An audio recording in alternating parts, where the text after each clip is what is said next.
जय माता दी मित्रों 8 अप्रैल 2024 को सूर्य ग्रहण है। तो इसका मेष लगन के जातकों पर क्या प्रभाव पड़ने वाला है, आज हम इसी विषय के बारे में आपको बताने वाले। जी हाँ मित्रों, मेष लगन के जातकों के लिए ये ग्रहण कुंडली के 12वें घर में लगने वाला है। अर्थात ग्रहण की अवस्था ऐसी अवस्था होती है जिसके अंतर्गत सूर्य, चंद्रमा और राहु का मिलन हो जाता है। तो यहां पर क्या होगा कि सूर्य चंद्र, क्योंकि राहु इस समय मीन राशि में गोचर कर रहे हैं, तो जैसे ही अमावस्या का समय आता है सूर्य चंद्रमा आएंगे, साथ होंगे और वो राहु के साथ हो जाएंगे। तो ये 12वें घर में होगा, मीन राशि में रेवती नक्षत्र के अंतर्गत होने वाला है। तो रेवती नक्षत्र के जो देवता वो पुषा हैं, तो वहां पर एक लोक से दूसरे लोक की यात्रा को बताते हैं। तो ये बात तय है कि इस समय के अंतर्गत आपकी जो एक यात्रा है उसमें परिवर्तन आने वाला है। आप जिस डायरेक्शन में चल रहे थे उस डायरेक्शन में चेंजमेंट आने वाला है। कहीं ना कहीं अब जो काम कर रहे थे हो सकता है वो पूरा हो जाए और अब आपकी यात्रा एक दूसरे देश प्रदेश या दूसरी जगह या दूसरे काम की ओर हो सकती है। तो ये प्रबल संभावनाएं यहाँ पर देखने को आपको मिलेंगी।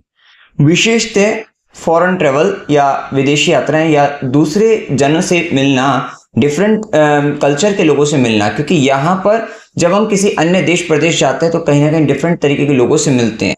तो उसी तरीके की यात्रा का भी एक यहाँ पर आपको पता लगता है। तो कहीं ना कहीं डिफरेंट तरीके के लोगों से, कल्चर के लोगों से आपका मिलना यहाँ पर मिलन हो सकता है। तो ये भी संभावना यहाँ पर देखने को मिलेगी। विशेषतः जो ग्रहण होता है वो कहीं ना कहीं आध्यात्मिक रूप से बहुत अच्छा माना जाता है, कहीं ना कहीं मंत्र साधना के लिए भी। और वैसे भी यहाँ पर आपके चार्ट में मेष लगन वालों के लिए सूर्य पंचमेश बनते हैं, अपने से अष्टम 12वें घर के अंतर्गत मीन राशि रेवती नक्षत्र के में गए हैं। तो ये समय कहीं ना कहीं मंत्र साधना के लिए आपके लिए बहुत अच्छा जाने वाला है। तो मंत्र साधना की भी दृष्टि से ये अच्छा रहेगा। साथ ही इस समय के अंतर्गत क्योंकि 12वें घर में बन रहा है और वो भी मीन राशि में बन रहा है, तो ये समय आपके लिए रहने वाला है कि कहीं ना कहीं आपका संबंध, आपको स्वप्न देख सकते हैं जिसमें कोई एंसेस्टर्स वगैरह आपको कुछ बता सकते हैं। कुछ कहीं ना कहीं एक कनेक्टिविटी आपकी अंतरिक्ष, जैसे कहा ना, अंतरिक्ष से संबंधित भी हो सकती है। वो कुछ रिसर्च के अंतर्गत कुछ ऐसे एस्ट्रो रिसर्च हो सकती है, तो वो भी आप करते हुए दिखाई दे सकते हैं। और यहाँ तक कि कुछ आत्माओं से, एंसेस्टर से, पूर्वजों से, कुछ ऐसी पारलौकिक शक्तियों से भी आपका संबंध बनता हुआ इस समय के अंतर्गत दिखाई दे सकता है। चाहे तो संबंध किसी प्रकार से हो, चाहे स्वप्न के माध्यम से हो, या आप किसी तरीके की फील कर सकते हो किसी चीजों को, इन चीजों को, तो वो भी संभावना यहाँ पर देखने को मिलेगी। विशेषतः पंचमेश बनकर सूर्य का राहु के साथ चंद्रमा का संबंध जो बना हुआ है, तो गर्भवती महिलाओं को सावधान रहना है। बच्चों से संबंधित भी परेशानी, बच्चों पर खर्चा हो सकता है और आपका खर्चा आपके किसी न किसी एजुकेशन कोर्सेज पर भी हो सकता है। वो कोर्सेज कहीं ना कहीं कोई दूर देश प्रदेश जाकर भी आप करते हुए या ऑनलाइन भी करते हुए दिखाई दे सकते हैं। तो ये भी संभावना यहाँ पर देखने को मिल सकती है।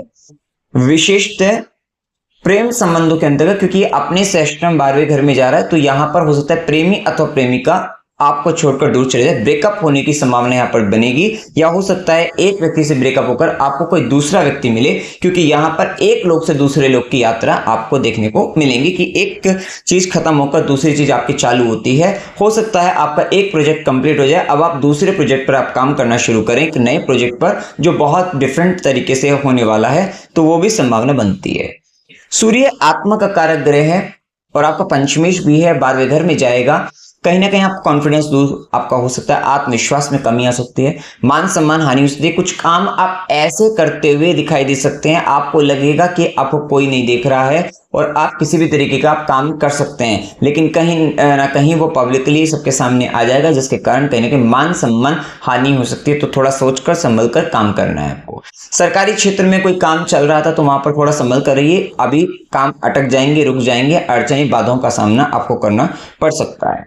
क्योंकि ये कहीं ना कहीं 9th हाउस से 4th हाउस में बन रहा है, तो ये समय कहीं ना कहीं पिता को हृदय संबंधित परेशानी भी हो सकती है, पिता को कष्ट की स्थिति भी बन सकती है। और यहाँ पिता के साथ साथ माता को भी कष्ट, क्योंकि आपके लिए फोर्थ लॉर्ड बनता है चंद्रमा, तो माता को भी कष्ट होने की संभावना बनती है। मानसिक रूप से अशांति भी आपके जीवन में आ सकती है। मन अशांत रह सकता है, मानसिक परेशानी का भी सामना आपको करना पड़ सकता है। तो ये भी स्थिति यहाँ पर देखने को आपको मिल सकती है। ये समय के अंतर्गत क्योंकि 12वें घर में तो बेडरूम डिस्टर्बेंस रहेगा, कहीं ना कहीं बेडरूम के अंतर्गत थोड़ा परेशानी का सामना या आपस में कॉन्फ्लिक्ट्स रहेंगे अपनी प्लानिंग को लेकर, या कहीं ना कहीं जो भी अपनी विचारधारा को लेकर, वो एक स्थिति वहां पर थोड़ी दिक्कत रहेगी। साथ ही इस समय में स्लीप इश्यू आ सकता है आपको, मतलब नींद लेने में समस्या है, कहीं ना कहीं आप सोच विचार ज्यादा कर रहे हैं, मानसिक तनाव में ज्यादा है, जिसके कारण स्लीप इश्यू आ सकता है। थोड़ा नर्वस सिस्टम से रिलेटेड इश्यूज भी आ सकता है, तो ये भी रहेगा। साथ ही ध्यान रखना क्योंकि फिफ्थ लॉर्ड भी बनता है सूर्य, और सूर्य अपने आप में इंटेलिजेंस का प्लैनेट है आपके लिए। कहीं ना कहीं आप मतलब अपनी मति भ्रष्ट करते हुए कुछ गलत डिसीजन, गलत निर्णय आप ले सकते हैं, गलत प्लानिंग आप कर सकते हैं। तो थोड़ा सोचकर संभल कर ही आपको निर्णय लेना है, इस बात का आपको ध्यान रखना है। तो मित्रों, अब आपको यहाँ पर उपाय क्या करना चाहिए? उपाय के लिए आपको इस समय में सूर्यदेव को अर्घ्य चढ़ाना चाहिए, आपको आदित्य हृदय स्तोत्र का पाठ करना चाहिए, और किसी मंदिर में जाकर 43 दिन लगातार जाइए और वहां पर एक ज्योति प्रज्वलित करिए, दीपक जलाइए। तो ये आपको करते रहना है। और साथ ही ये जो आदित्य हृदय स्तोत्र है, सूर्यदेव को अर्घ्य, ये आपको 43 दिन लगातार कर लेना चाहिए, क्योंकि जो ग्रहण का प्रभाव है, क्योंकि देखो ये सूर्य राहु का कॉम्बिनेशन है, तो 14 मार्च से आपका आरंभ युग है, 14 मार्च से 14 अप्रैल, ग्रहण 8 अप्रैल को पड़ेगा, जिस समय चंद्रमा भी मीन राशि के अंतर्गत आ जाएंगे, रेवती नक्षत्र में होने वाला है। अब देखिए चार्ट में अगर आपके गुरु और बुध बलवान है, गुरु क्योंकि वहां पर मीन राशि में बन रहा है, गुरु स्वयं बनते हैं, और रेवती नक्षत्र के स्वयं बुध बनते हैं। तो अगर गुरु और बुध आपके चार्ट में बलवान है तो ज्यादा घबराने वाली बात नहीं है। कुंडली में खुद भी सूर्य भी बलवान है, चंद्र भी बलवान है, तो ज्यादा दिक्कत नहीं है। लेकिन अगर आपकी दशा अंतर्दशा भी खराब चल रही है, सूर्य और चंद्र भी खराब है और गुरु और बुध भी खराब है कुंडली में, तब आपको थोड़ा इसका ज्यादा नेगेटिव इंपैक्ट आ सकता है।